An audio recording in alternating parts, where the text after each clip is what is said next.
I have spent enough time in hospital waiting rooms to know what they do to people. My mother was sick for 3 years before she died, and I learned what those places feel like at 2 in the morning. The fluorescent lights that never change. The coffee that tastes like it was brewed before anyone in the building was born. The particular silence of people who are praying and not admitting it. I thought I understood every version of what it felt like to sit in one of those chairs and wait for news that would either save something or end it. I was wrong, because I had never sat in one of those chairs when a stranger came through the sliding glass doors, found me across the room, walked straight to where I was standing, and closed her fingers around my arm hard enough that I felt it in my teeth. I had never had someone look at me with eyes that were terrified and certain at the same time and say those exact words. Tell them you're my husband. And I had never heard myself say yes before I decided to. But that is what happened. And from the moment it did, nothing about my life went back to the way it had been before. Let me take you back. Because the beginning matters, and the beginning wasn't the hospital.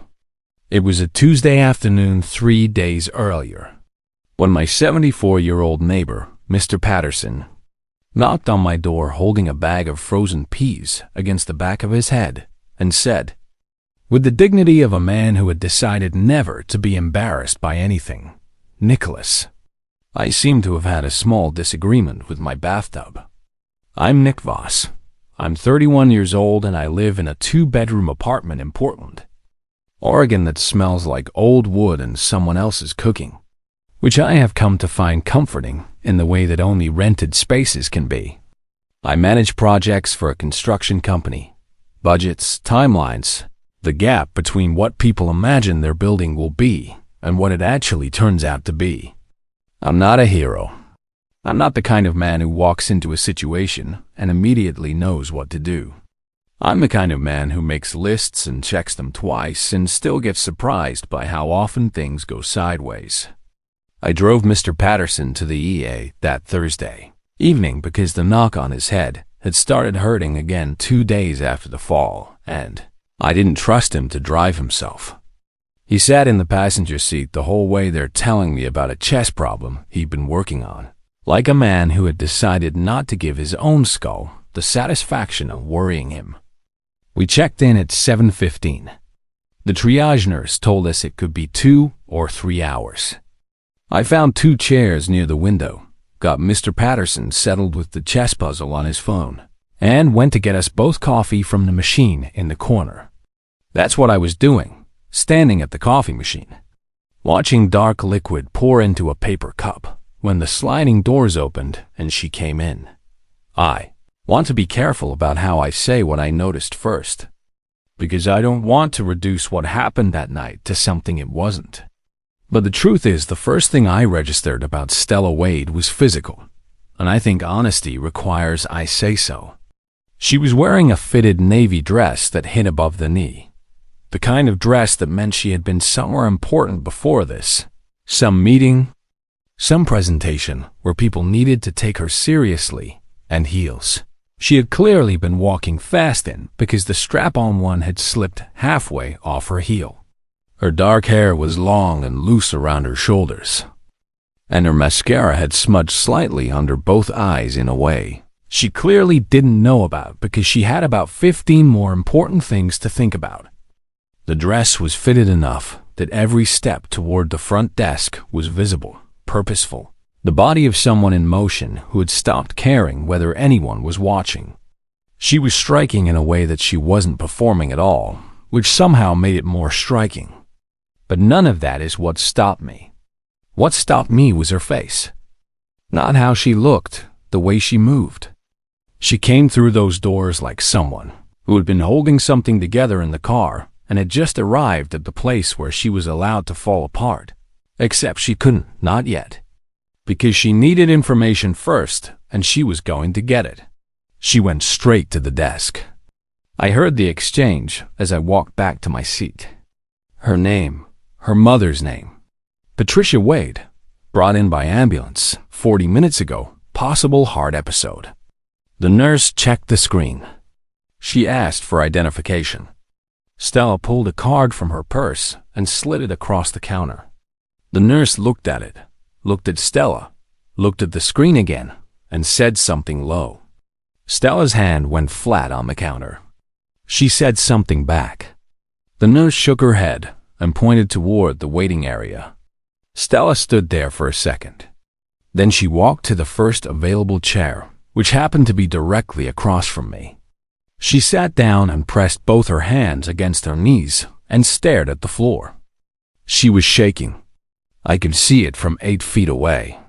I looked at Mr. Patterson, who was frowning at his chest problem. I looked back at her. I told myself this wasn't my business, that she probably had people coming, that this was a waiting room full of people with their own private catastrophes, and it wasn't my job to involve myself in someone else's. I picked up my coffee. I watched her hands. They were still shaking. I put the coffee down. I was about to say something. I don't even know what, when the sliding doors opened again and a man walked in who made the room feel 10 degrees colder. He was in his mid-50s, heavyset, wearing a button-down shirt untucked on one side, with the particular look of a man who had been comfortable somewhere and was annoyed at the interruption. He went straight to the desk and started talking before he'd fully arrived. His name was Dale Rourke. I didn't know that yet. What I knew was that he talked to the nurse like she worked for him, and when she pointed toward the waiting area, he didn't go there. He stayed at the desk and kept talking, and I watched him slide a piece of paper across the counter with the care of a man playing a card. He'd been waiting to play for a while. The nurse looked at it, called someone over, consulted.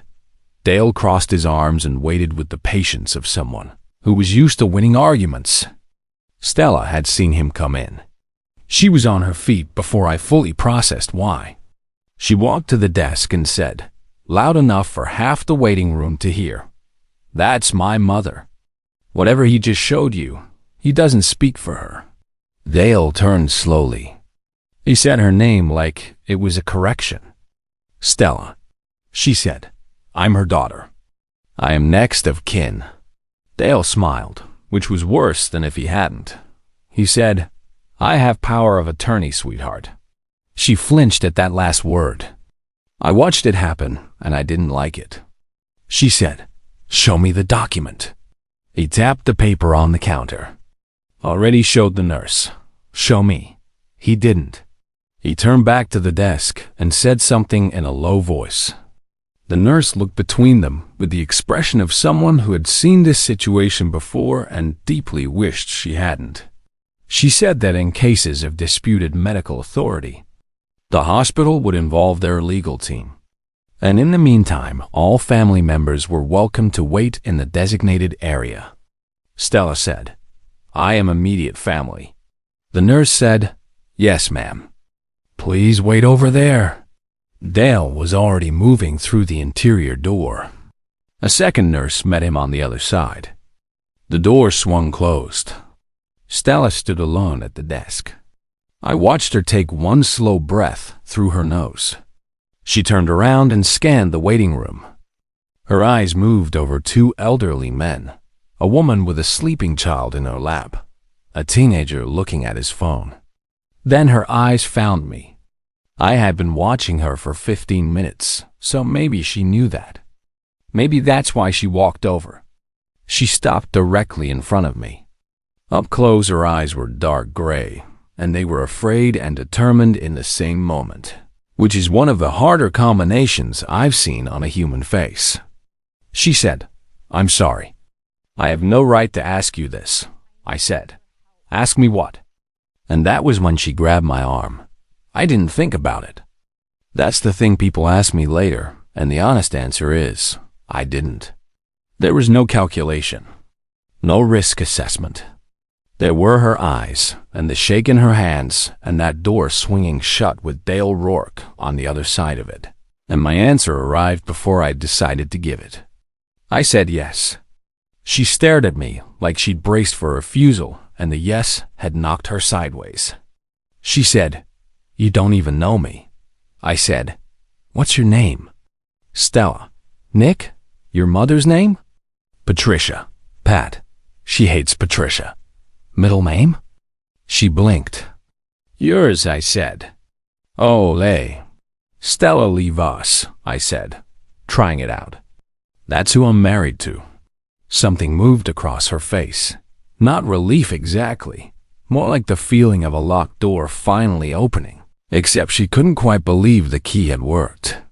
She said, "You don't have to do this." I said, "I know." Take my arm. We walked to the desk together. The nurse looked up. I said, steadily, "I'm Nick Voss, Stella's husband. We'd like to speak with whoever is managing Patricia Wade's care." The nurse looked at Stella. Stella looked at me. Then she squeezed my arm once and looked back at the nurse and said, "Please." Nobody tells you how fast the details compound when you're lying in a hospital. Within 5 minutes of being shown to a consultation room, I had invented a wedding date, a Saturday in June, 2 years ago, small ceremony, her mother's garden, and been asked whether Patricia had ever mentioned cardiac history to us. And I was watching Stella from the corner of my eye to follow her lead, catching the small nods when I was on track and the quiet pressure of her knee against mine under the table when I needed to stop talking. The doctor, a tired man named Dr. Chun, had no time to doubt us. Patricia had come in with what appeared to be a significant arrhythmia. Stable but close monitoring required, and decisions about further intervention might need to be made quickly. He needed family available. He looked at us both when he said it. I nodded. Stella's hand was in mine by then. We'd reached for each other instinctively during the medical language, the way people reach for something solid, and her fingers were still cold, but the shaking had slowed. Dale tried to come into the consultation room and was told by a different nurse that the patient's daughter and son-in-law were with the doctor and would be out shortly. I heard his voice through the door rise once, and then the door held, and then it was quiet. When Dr. Chen left, Stella and I sat in that small room with a diagram of a human heart on the wall and didn't speak for a moment. Then she turned and looked at me, and what I saw on her face was complicated in a way I couldn't organize. She said, "Thank you." I said, "How are you doing?" It was a stupid question. She made a sound that was almost a laugh. She said, "I have absolutely no idea." She pushed her hair back from her face. Under the fluorescent lights, without the composure she'd been running on since she walked through those doors, she looked younger and more exhausted and somehow more real than the woman I'd watched from across the waiting room. She said, "He's going to make trouble. Dale. He's been trying to get access to her finances since they married." She wouldn't listen to me about him. "How long have they been together?" 3 years. 2 of which I spent not speaking to my mother because of him. She said it flatly, like a fact she'd already worked through, but her jaw was tight. "And now?" She looked at the door. "And now she's in there, and I don't even know if she wants me here." She said it quietly, like it had slipped out before she'd decided to say it. I looked at the heart diagram on the wall. I said, "She's your mother." Stella said, "That doesn't always mean what people think it means." I didn't have an answer for that, so I didn't pretend to. We spent the next 3 hours in that hospital, in a way I can only describe as involuntary. Intimacy, the kind that happens when 2 strangers are thrown into a situation where the normal pace of learning someone doesn't apply and you just have to keep up. We sat in the corridor near the nursing station, close to information and far from Dale, who had settled in the main waiting area with his phone and the look of a man calculating his next move. Stella told me things in a low voice, the way people talk when they're too tired to maintain composure, but too guarded to break completely. Her mother had been a school librarian for 28 years.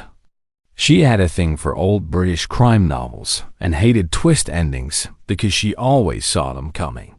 She had married Dale Rourke at 61, which Stella said she had done partly out of loneliness and partly out of stubbornness, the same way she did most things. Stella had said things she couldn't take back. Her mother had said things too. 2 years of silence, then a neighbor's phone call at 6:45 that evening, and Stella had gotten in her car still in the navy dress from the client presentation she'd given at 5. She hadn't eaten since noon. I figured that out from the way she looked at the vending machine down the hall. And I went and got her peanut butter crackers and a water bottle without asking. And she took them and ate without making a big deal of it, which told me something about her. In return, she asked what I was doing in the hospital. I told her about Mr. Patterson and the bathtub and the chess problem. She smiled. The first real one I'd seen from her, small and careful, but real. She said, "Is he going to be all right?" I said, "He'll be fine. He's more upset about the pawn sacrifice he was planning than about his head." She said, "I like him already." I said, "Everyone does." We were quiet for a moment. Then she said, "You have a good face for this." I looked at her. She looked slightly embarrassed by her own words. She said, I can see why the nurse didn't question it." "You look like someone's husband," I said. "Is that a compliment?"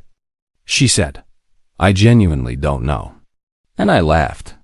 For the first time all evening, and she did too. And it was the strangest and most natural thing that had happened to me in months.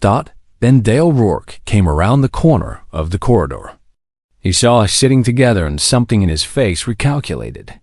He came toward us, and I stood up before I'd made the decision to, which surprised even me.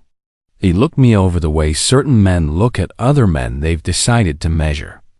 He said, "So you're the husband?" I said, "I am." He said, "Funny. Pat never mentioned you." I said, "She mentioned you." The way I said it stopped him for a half second. He turned to Stella. He said, "This isn't going to work." "I have documentation," Stella said. "Then produce it to the hospital's legal team. That's what they're there for." The power of attorney was drafted while she was recovering from surgery. You can explain the circumstances to the attorney. He looked at her for a long moment. I kept my eyes on him. He said, voice dropping, "You've been gone for 2 years. You don't get to walk back in here and act like..." Stella said, "Like what?" "Her daughter?" She didn't raise her voice. She didn't shake. Whatever she was carrying, she had locked behind something smooth and steady, and she stood there in that navy dress with one heel strap still half askew and held his gaze until he was the one who looked away. He said, "This isn't over." He walked back toward the waiting area. Stella sat back down. She exhaled slowly. I sat beside her, close enough that our shoulders touched, which neither of us acknowledged and neither of us moved away from. She said, quietly, "Thank you." Again. I said, "You didn't need me for that part." She said, "Maybe not. But it helped to have someone next to me." I didn't answer. I didn't have to dot at 11:15. Dr. Chun came to find us. Patricia was awake and asking for her daughter. Stella stood up so fast she had to catch herself on the back of the chair. She looked at me. I said, "Go." She said, "Will you?" She stopped. She looked down the corridor at the door. She said, "I know you've already done more than you should have. But I said, "Stella." She looked at me. I said, "I'm not going anywhere." She nodded once. She smoothed the front of her dress with both hands, that same gesture of pulling herself together I'd seen in the A. The instinct to straighten things on the outside when the inside was beyond organizing. And then she walked through the door. I sat back down. Mr. Patterson had texted. Head is fine. Friend took me home. Win the chess problem tomorrow. Don't stay up too late. I put the phone in my pocket and looked at the heart diagram on the wall and thought about a lot of things I'm not going to try to put in order. The clearest one was this. I had known this woman for 4 hours and I did not want to leave. That was new. That was genuinely new. And I sat with it the way you sit with something you're not sure is good news yet, but can't quite convince yourself is bad. Dawn. She came out 18 minutes later. I know because I watched the clock. She came through the door and walked about 6 steps and then stopped and put both hands over her face and stood there with her shoulders shaking. I got up and walked to her. I didn't touch her right away. I just stood close in case she needed something solid nearby. After a moment, she pulled her hands from her face. Her eyes were red. She wasn't trying to compose herself anymore, and there was something about the dropping of that effort that meant more than the tears did. She said she didn't know I was coming. She told the nurse she was afraid to ask them to call me because she wasn't sure I'd come. She pressed her lips together for a second. 4 months ago, she called me. I didn't pick up. I told myself I'd call her back, and I didn't. I said, "You're here now." She said, "I came because a neighbor called." Not because her voice broke on the last word. I said, "It doesn't matter why you came through the door. You came through the door." She looked at me. Her dark gray eyes were very full and very direct. The kind of eyes that look at you like they're trying to understand something, not just see it. She said, "She asked about you." I said, "What?" I told her you were out here. She asked what you looked like. I described you. A pause. She said, "He sounds steady." That was the word she used. Something in my chest shifted at that. I didn't know what to do with it, so I didn't do anything. Stella looked down the corridor. She said, "I need to deal with Dale." I said, "The legal team is already looking at the document. I heard the nurse mention it an hour ago." She turned to me. "You heard that?" "I pay attention," I said. She studied me for a moment. Then, slowly, like she was saying something she hadn't finished deciding yet, "What are you, Nick Voss?" I said, "Honestly, I manage construction projects and I make bad coffee and I drove my neighbor to the air tonight and ended up married to a stranger." She laughed. It came out of her like something she hadn't planned, and it only lasted a few seconds. But it was full and real, and it changed the shape of the corridor.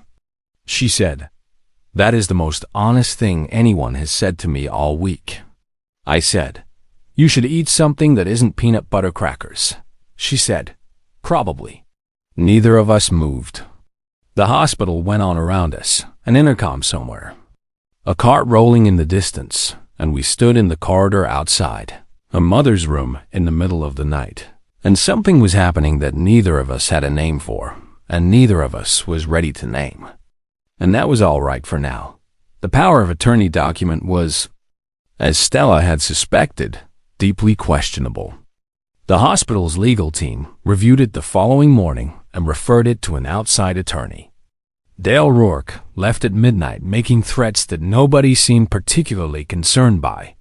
Patricia Wade was moved out of the cardiac unit 2 days later and into a regular room, where she requested proper tea, complained about the pillow thickness, and read half a British crime novel her daughter brought from home.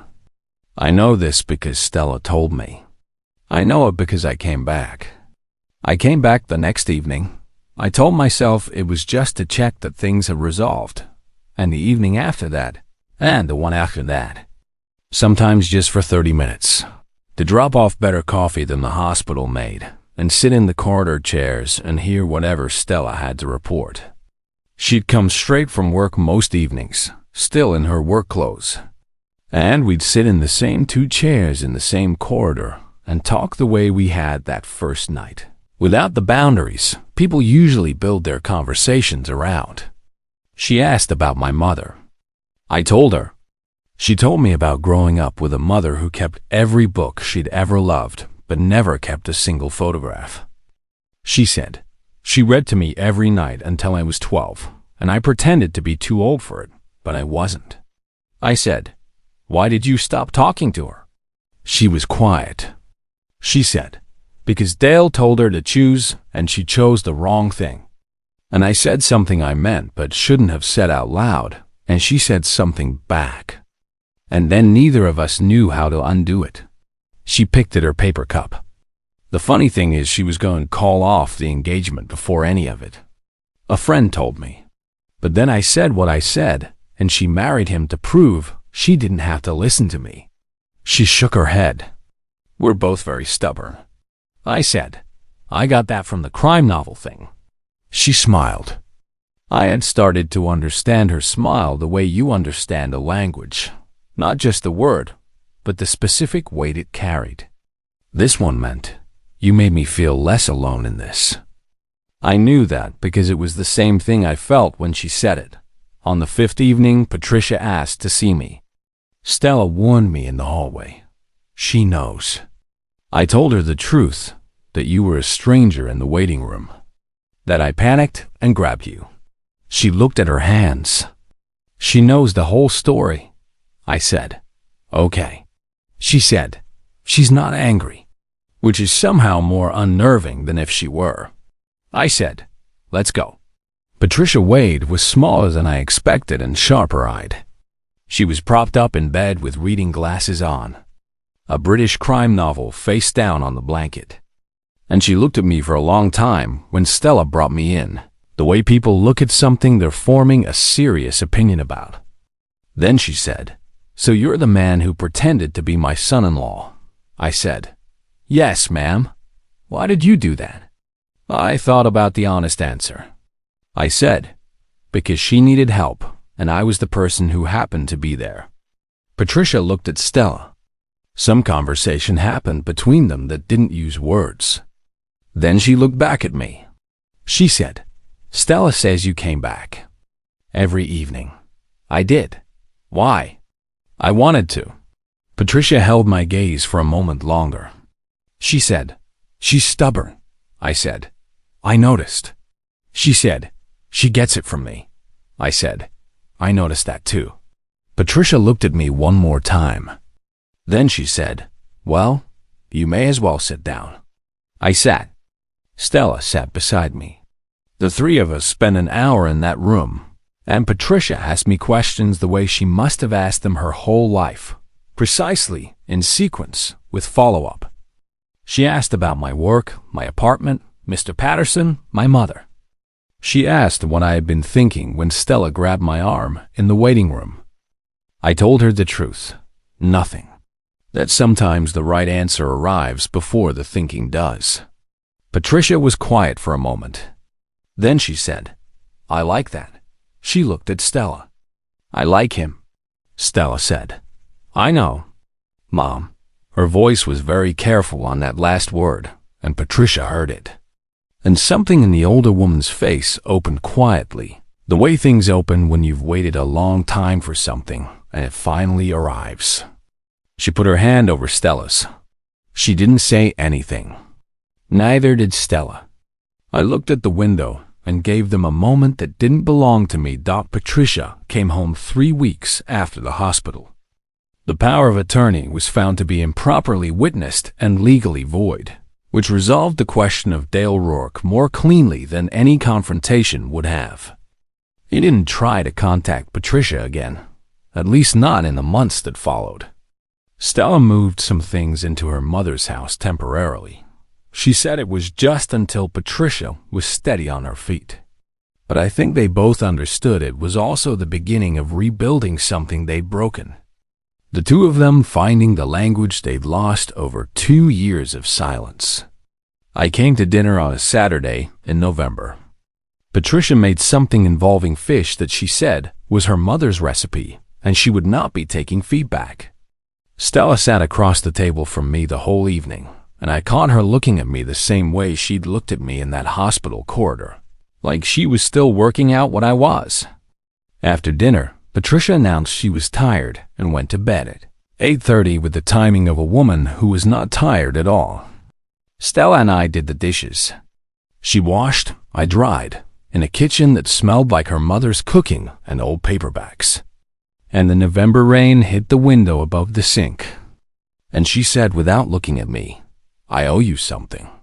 I said, You don't owe me anything. I do. You came back every night when you had no reason to. I had a reason. She looked at me then. The kitchen light was warm, and she had a small smudge from dinner on her cheek, and her hair was pulled back loosely. And she was wearing a fitted charcoal sweater, and she had the look of someone who had stopped performing and was just being. And I thought, this is the one. Not the composed woman in the navy dress I'd watched come through those doors. This one. This exact version. I said, I came back because I wanted to see you. She held my gaze. She said, You could have just asked for my number. I said, You had enough happening. She said, Nick. I said, What? She said, That was either the most patient thing I've ever heard or the most frightening. I said, Maybe both. She turned back to the sink. We were quiet for a moment, with the rain and the dishes and the weight of things that were about to change. Then she said, very quietly, Why did you say yes that night? I set a plate down. I said, I looked at your eyes. She didn't say anything. I kept going. You were the most afraid person I had seen in a long time, and the most determined at the same time. Like you had already decided you were going to do whatever this required, regardless. And you grabbed my arm, and I thought, I don't want to be the person who isn't there for this. I don't want to be the person who says no to those eyes. The rain hit the window. Stella looked at the drain for a long moment. She reached forward and turned off the tap. She turned around and looked at me, and what was on her face was not complicated and not performed, and I kissed her. It wasn't dramatic. The kitchen was ordinary and the rain was ordinary, and we were two people standing next to a dish rack.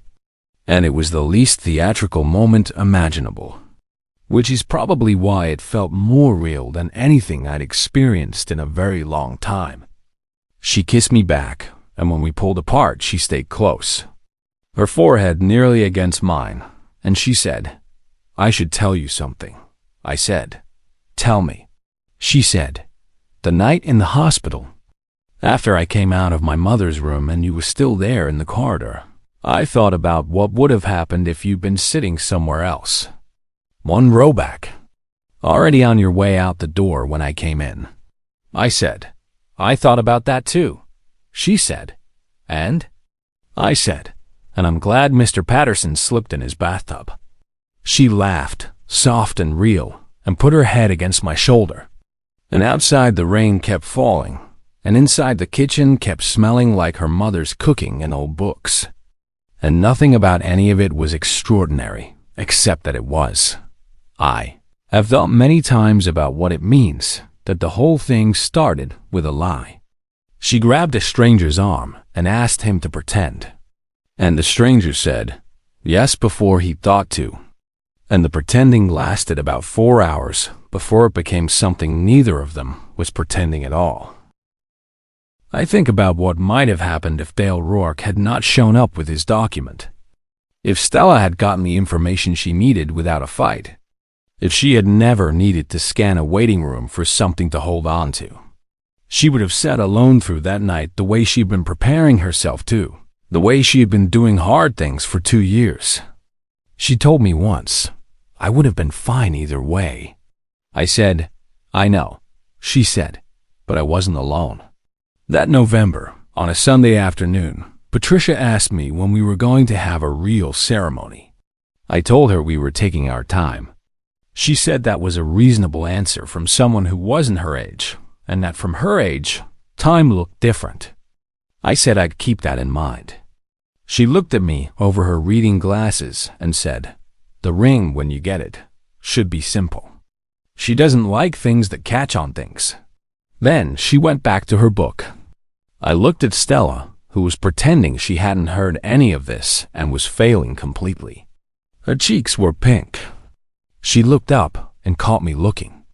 She said, don't. I said, I didn't say anything. She said, your face said it. Her mother.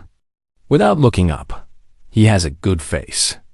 And the three of us sat there in the afternoon light in Patricia's living room, surrounded by the books she'd kept and the photographs she hadn't, and the quiet that had grown back between a mother and a daughter after 2 years of silence. And I thought about a waiting room and sliding glass doors and cold fingers closing around my arm and the word yes arriving before I decided to say it. I have never once wished I'd said anything else.